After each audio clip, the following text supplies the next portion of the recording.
In the dense, humid forest of the Sundarbans, 15-year-old Dukhe navigated a narrow, green alley. He clutched a worn wooden mask behind his back, his bare feet tracing the faint, almost ethereal tracks of a tiger. Not just any tiger, but the mystical blue tiger, guardian of the forest, whose tracks, according to legend, led to the rarest honey, Sundari honey, or better known as blood honey. Dukhe needed this honey, his only hope to save his ailing father.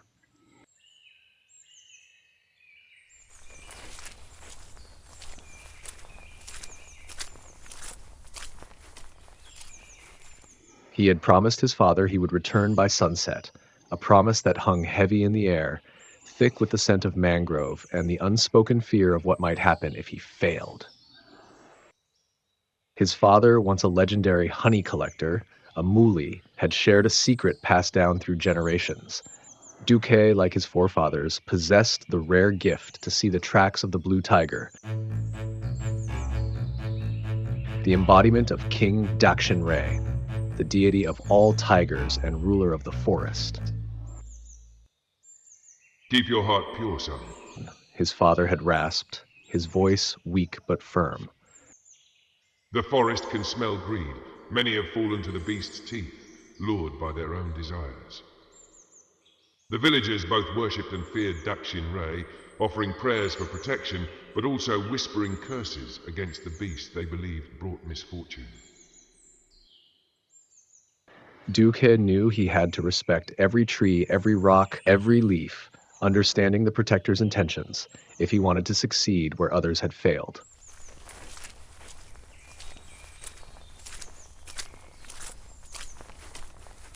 He followed the faint blue pug marks, but doubt gnawed at him. He was just an amateur, barely a man. The weight of his father's life, the expectations of his village, pressed down on him. For a fleeting moment, the image of the shimmering golden nectar flashed in his mind, clouding his innocence. The pug marks shimmered, then vanished.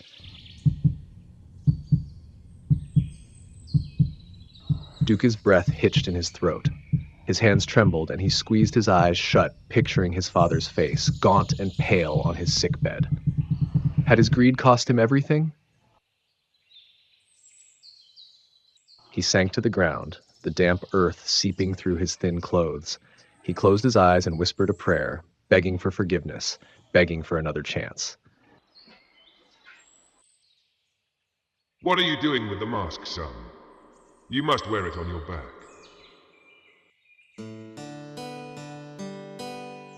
He pulled the mask from behind his back, the smooth wood cool against his skin.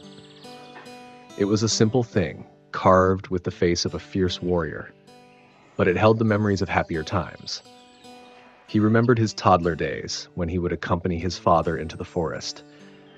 He perched the mask on his face, pretending to be a superhero, while his father chuckled, feigning annoyance. Those golden days. Dukhe sighed, a faint smile playing on his lips. He placed the mask over his face, the familiar scent of wood and beeswax filling his nostrils. As a sense of childlike innocence washed over him, the pug marks reappeared, glowing softly in the dappled sunlight. He resumed his journey, his heart lighter, his resolve renewed.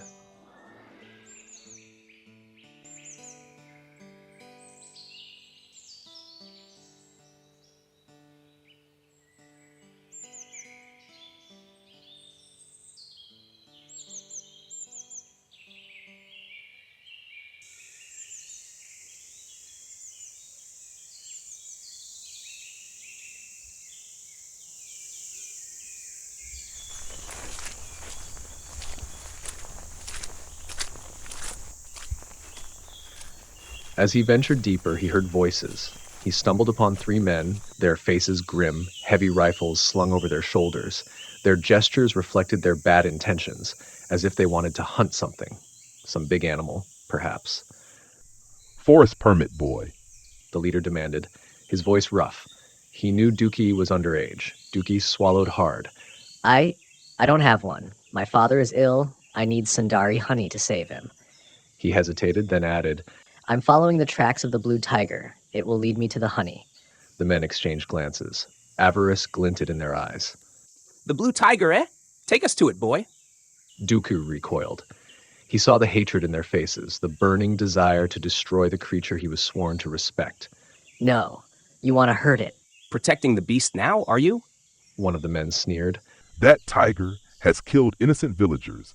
It's a menace. It needs to be stopped. It's the forest's protector. It only attacks those who are greedy, who break the forest's rules.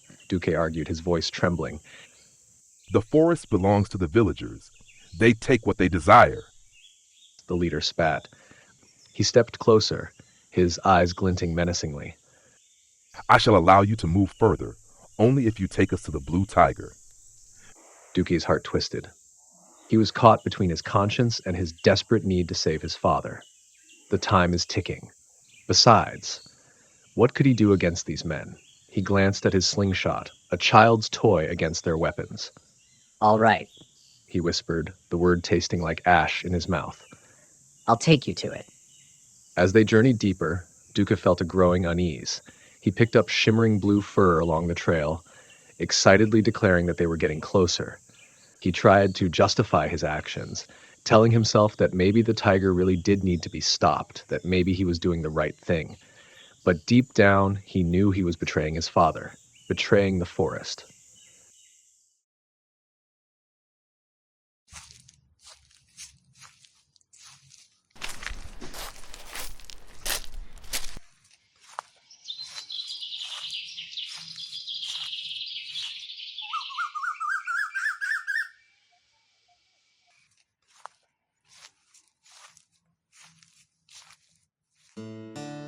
Finally, they reached the heart of the forest. The ground was flat, lush with green grass.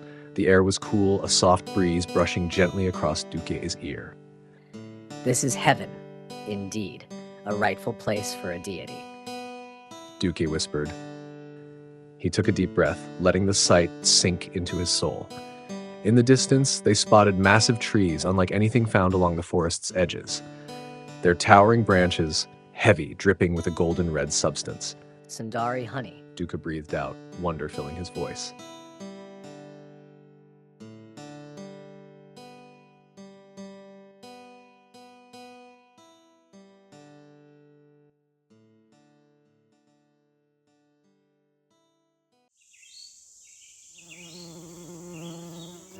Dukhe prepared to collect the honey, wrapping a gamcha around his face to protect himself from the bees.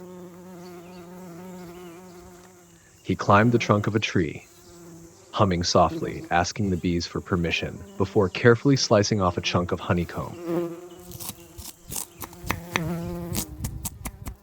The hunter's part of the bargain fulfilled. Dukhe prepared to leave, but as he turned, he saw them raising their rifles, aiming at the honeycombs. Ready, aim, and shoot.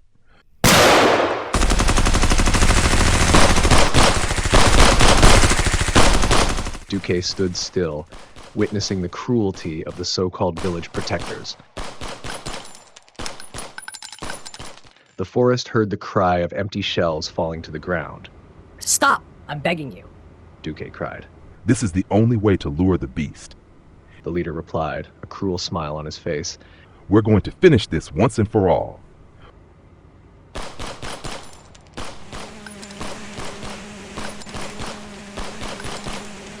The forest erupted in gunfire, the air filled with the acrid smell of gunpowder and the enraged buzzing of disturbed bees.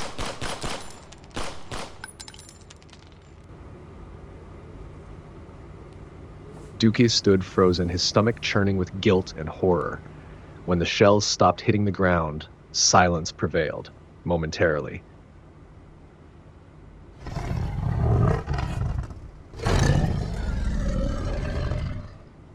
Tearing through that silence, a deafening roar echoed. The mystical blue tiger exploded from the shadows.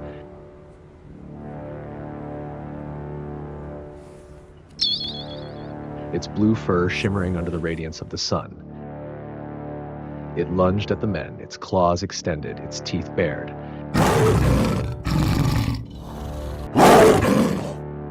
But time has witnessed human dare to possess the might to conquer nature. As the old tales say, every mystical beast has its weakness. For the tiger, it was the tail.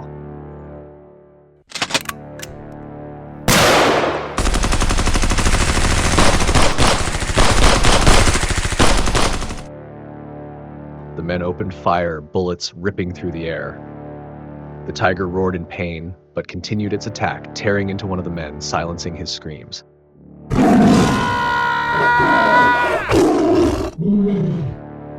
No, comrade. The leader screams out of desperation. Another man, seizing the opportunity, sliced off its tail.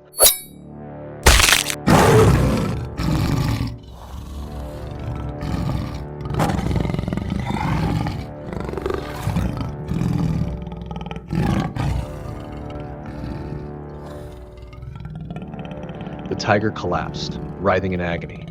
Dukhe felt a surge of rage, a burning need to protect the creature he had betrayed. He raised his slingshot, his hands shaking. Stop. Leave it alone. The poachers laughed, dismissing him. Go home, boy. This doesn't concern ye. It concerns me.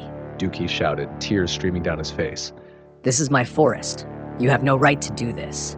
He remembered his father's words, be brave, be innocent. The poachers tried to scare him, reminding him of his father's fate. But Dukhe knew, if his father were here, he would never let anyone harm an innocent animal, let alone a deity. His grip over the slingshot grew stronger. Dukhe made it clear he was not going anywhere.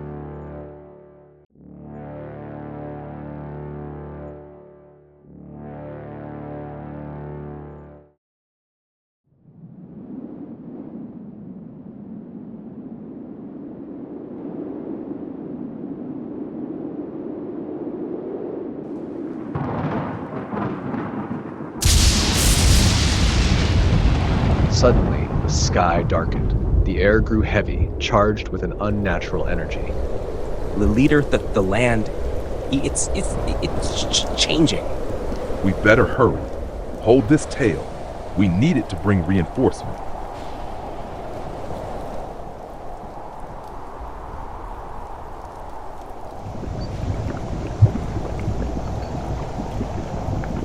The ground beneath them began to tremble, turning into muddy, swirling quicksand.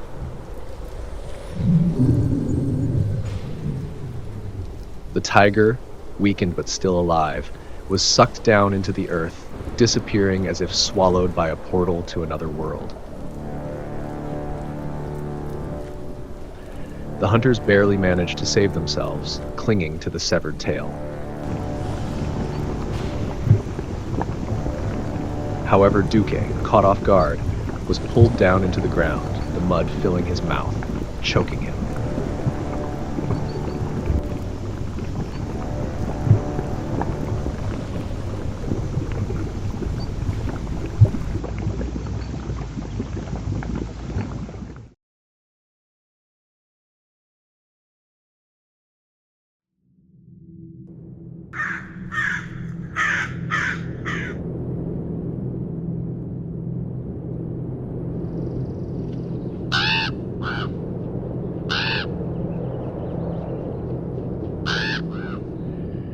He opened his eyes to find himself in a dimly lit, fog-shrouded realm. The air was heavy, oppressive, fear pulsed through him. Where am I? His voice echoing in the eerie silence. He tried to find his way, but quickly realized he was no longer in the Sundarbans. He was in Kedokali, the realm of Dakshin Ray.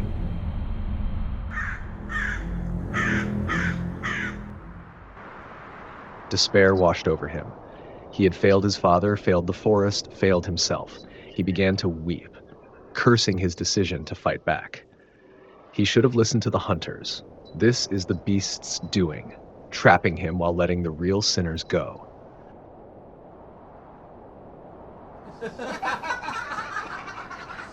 In some distance, ghostly figures passed by, their laughter sharp and mocking. Oi, lads, did you hear? Our mighty king, tail between his legs, literally bested by a handful of mortals.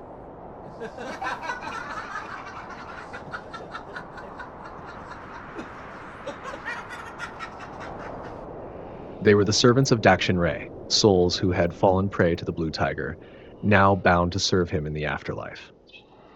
Look at that one. Another ghost sneered, pointing at Dukhe. Weeping for the king, is he? Poor lad's forgotten who really ruined his life. I mean, afterlife. They planned to play a prank on him, but their prank backfired the moment Dukhe looked up. Seeing Dukhe's mask, they mistook him for the king himself. Mercy, your highness. We didn't mean to offend ya. Startled, the ghosts begged for forgiveness. Perhaps the only time, a human boy scared away spirits. Seeing their sight, Dukhe pulls out his mask. Realizing his true identity, one of the ghosts stepped forward. He wore remnants of a tattered red coat, his voice tinged with British flair and bitterness. Name's Captain Shepard. He said with a crooked bow. Former officer, part-time poacher. Ended up tiger meat, didn't I? Hell of a way to retire. After learning Dukhe's story and how he was involved in the king's lost tale, Captain Shepard and the others seized the opportunity to present Dukhe before the royal court of Dakshin Ray, hoping it would earn them freedom.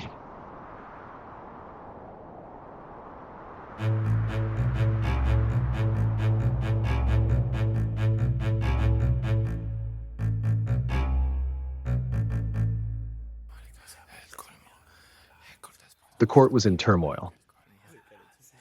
Oh, brother, what did the wretched humans do to you? A giant crocodile, the minister to the king and brother of Dakshin Ray, whispered in despair. Dakshin Ray lay gravely wounded, his life force fading slowly. Each breath could be his last. Halt, servant. You cannot enter the royal courtroom. The guards barked. Captain Shepard responded. Pardon me, sire. I heard of our beloved king's condition, so I rushed here. And with me, I brought a present our king may find joy in playing with. A grim smile appeared on his face. Shepard, what is it? Are you not aware of the king's condition? Kalu Ray intervened. Forgive me, your excellency, Shepard said with a sly grin. I come bearing a wee gift, the very boy tangled in his majesty's misfortune. Thought maybe, just maybe, handing him over might buy us a drop of your mercy, eh?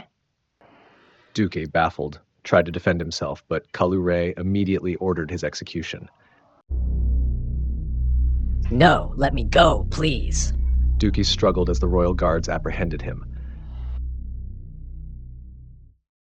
Stop! Release him! The king ordered. He had seen Dukhe's courage, his willingness to protect him from the hunters. Besides, Dukhe had done nothing to break the forest's laws. He ordered Captain Shepard to escort Dukhe back home. Captain Shepard bowed, trying to hide his disappointment. Relieved yet conflicted, Dukhe turned to Kalu Ray. Will he survive? Kalu Ray nods. The tiger is an embodiment of Dakshin Ray himself. More than a king, he is the forest's protector. Without the tail of his other form, he will perish, and without its guardian, the forest will die too. When that happens, the hungry tides shall consume everything and everyone on its way, including your village. Dukhe was horrified. Why can't you retrieve the tail yourselves? Kalu Ray recounted. There was a great war of Kedokali, where Dakshin Ray once battled the forest goddess Bonobibi, who sought to free the people from his tyranny.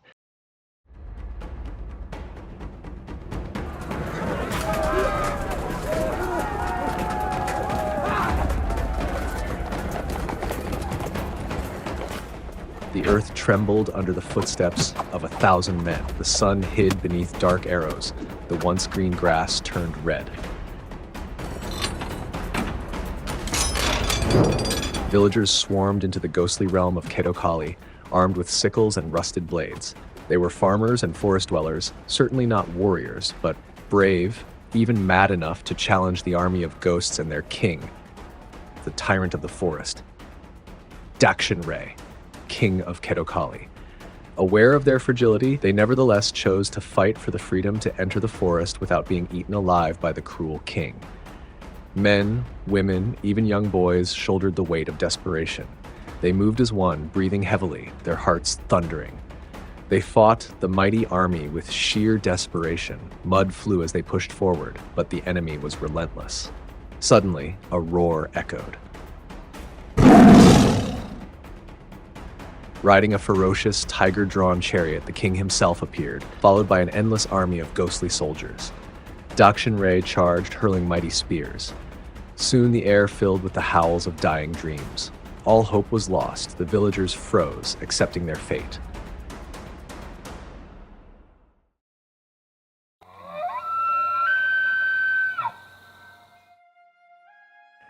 Then, an antelope descended from above. Upon it stood a warrior, her hair tangled like mangrove roots, her eyes sparking with divinity.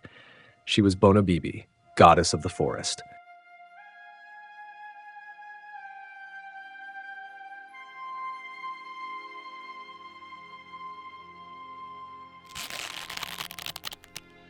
She drew her bow, its string humming like the breath of the woods. Each arrow burst into vines that entangled and tore apart the ghostly soldiers. For the freedom of the people, for the balance of the earth, today we end tyranny. The tide shifted. Hope returned. The villagers charged with full might. Spear them down. Let none defy the king of Kedokali. The king yelled. His tiger chariot thundered forward, spears launching toward the villagers. Undeterred, they fought back.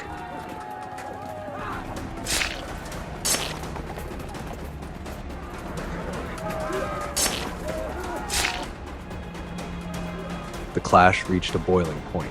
Bonobibi and Dakshin Ray locked eyes amidst the chaos. Their chariots thundered toward each other. Bonobibi drew a single arrow. It whistled through the air, striking the tiger chariot.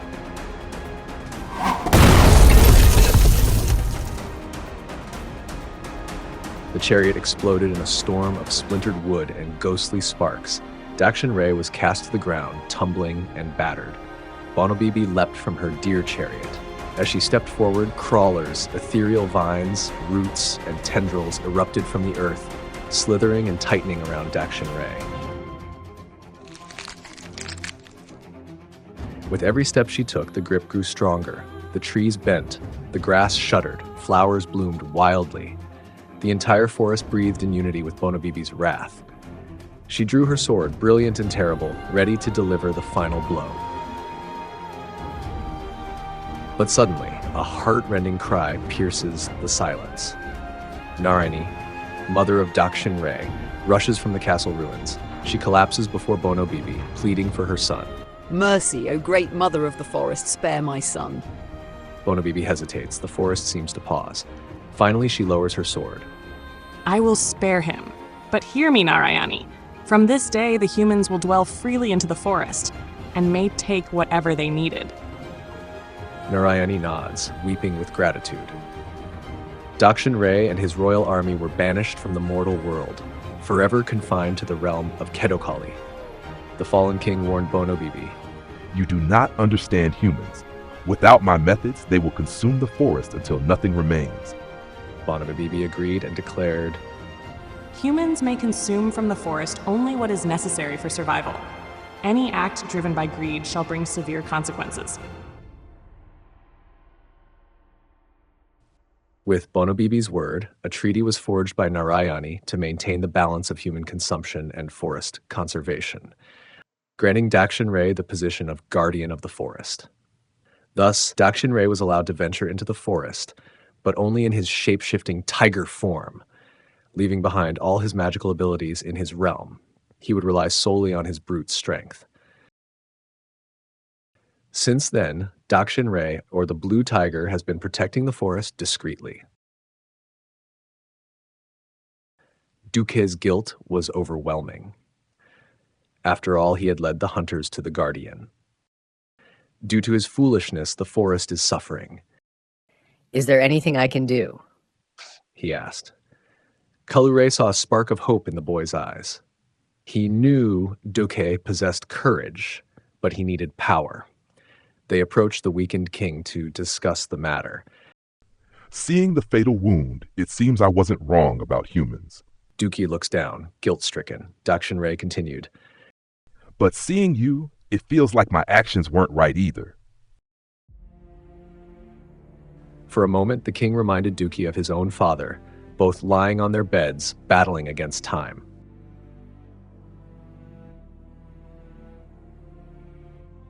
Suddenly, a spark reignited within Dukhe. I will bring back the tail. He vowed to save the king, even if it meant facing the armed hunters alone. Dakshin Ray reminded Dukhe of the mask, its sacred symbol. He chanted an ancient spell, bestowing a fraction of his power into the mask. Whosoever wields the mask shall possess the strength of 100 tigers. A royal chariot was prepared, fueled by Captain Shepard and the servants.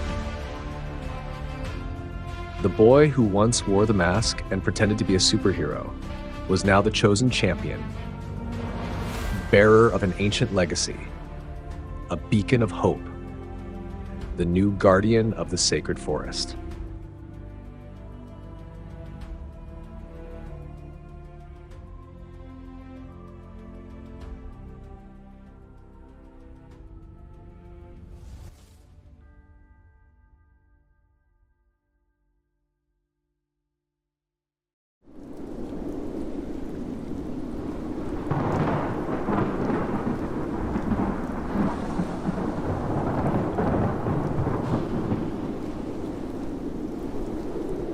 Back on the surface, the forest showed clear signs of collapse.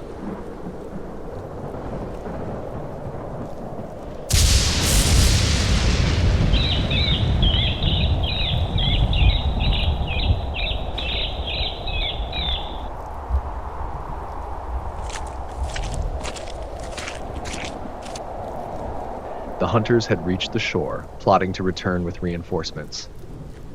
We got him good this time. Next time, we'll bring down the whole beast, said the leader. Wait, what on earth is coming our way?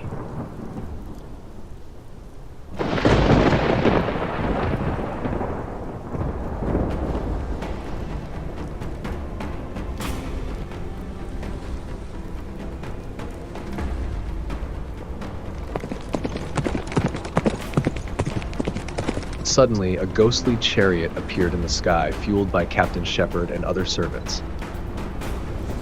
Riding on it was Dukhe, wearing the king's mask.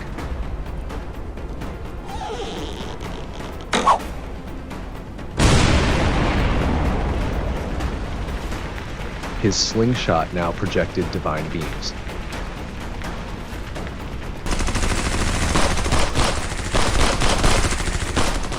The hunters fired, but the beams shattered their bullets. Few hit the champion, yet did little to no damage. The strength of 100 tigers wouldn't allow the bullets to pierce through. Soon, the hunters lost morale. He is more fierce than the beast. Dukhe landed on the ground, upholds his mighty slingshot, and projects a powerful beam, creating a blast of epic magnitude.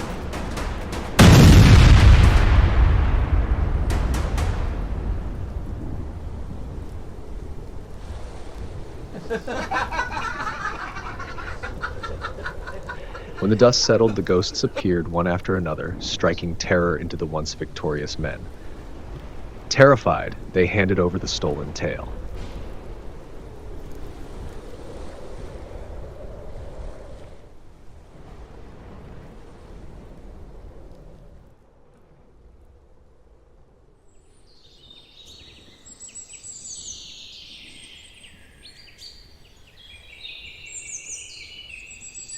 The king was saved. The forest was restored. Dukhe was sprinting, carrying the Sundari honey, breathless, yet determined to save his father.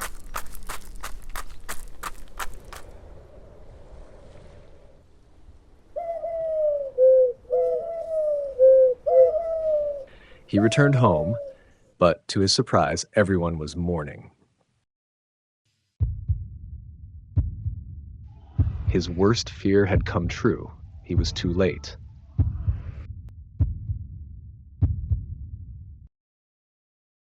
He placed the honey beside his father. Dukhe did not shed a tear. Maybe he had witnessed too much. He only kept asking why. Realizing it was never easy to be a hero. Just then, a familiar voice whispered from the sky. I am proud of you, my son. A gentle reminder from his father to always be brave and innocent. Dukhe realized that though his father was gone, he would uphold his teachings and protect the forest at all costs.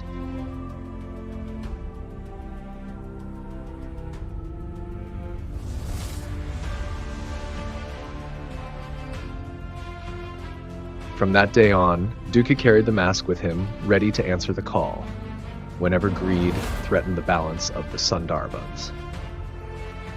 The Sundarbans has a new guardian, a new protector who answers the call, a champion, a fierce warrior. He is the calling. He is DAAK.